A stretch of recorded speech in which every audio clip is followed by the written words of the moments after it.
The Iranian regime has a long and terrible history of using violence to suppress anti-government demonstrations. We've seen it on the streets since September, when the latest wave of protests began.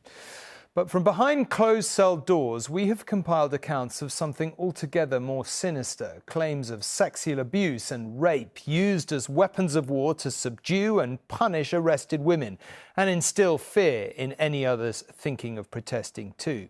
Unrest that began when one young woman defied strict modesty laws on head coverings is now being suppressed by sexual violence. The accounts we're about to hear and the filming we are immediately about to show are extremely harrowing.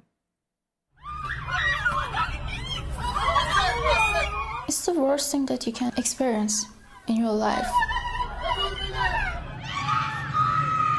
You can get raped, you can get assaulted.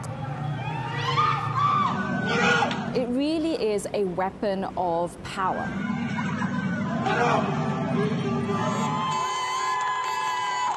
Fearless young girls are bearing the brunt of this regime's brutality. The bravest of the brave dare to shed their headscarves in their fight for freedom and put themselves at risk of sexual violence.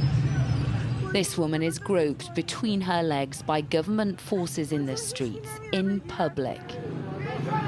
But once arrested and taken away, far greater abuses are being claimed.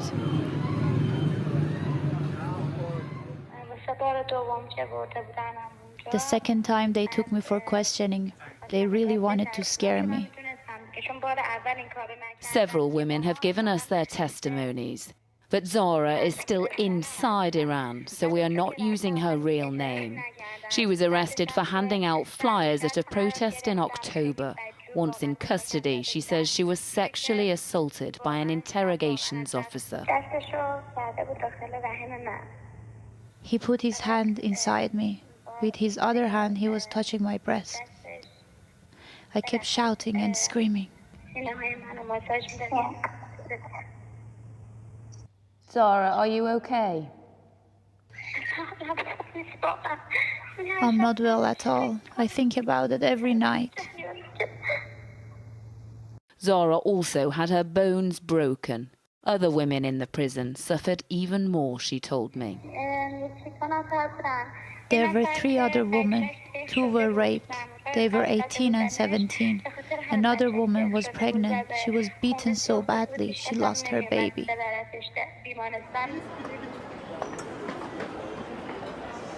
Another woman, Faria, fled to Europe from Iran in November and wanted to share with ITV News what happened to her roommate when she too was arrested for protesting. According to her doctor, she had internal bleeding because of the sexual assault, and the police and the government said to her mom to be quiet. And we shouldn't talk about it.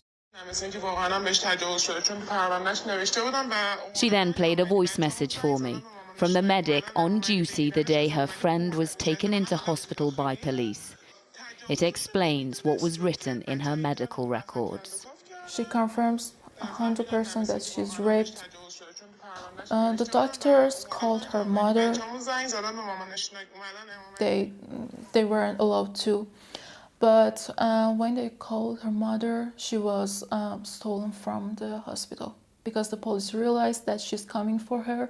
She was searching the hospital for 2 days and she wasn't there. Faria can never return home because of what she is brave enough to say. Sexual assault is not just for girls, women in jail. It's for men too. They will sexually assault you and it will tear you apart. It will break you. Like we all know, it will break. But still some people don't talk about it. I have to do this. The accounts and videos are as powerful as they are horrifying.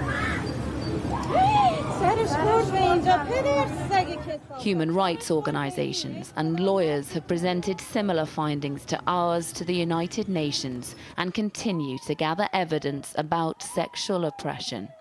We have documented women and girls talking about facing harassment as well as assault at the time of arrest as well as during detention. Now that has included being groped, being threatened with rape. It has been quite gruesome in which that's been employed.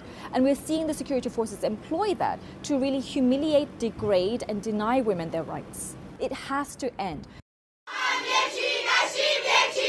Yet schoolgirls and women persevere despite the threats of torture and death.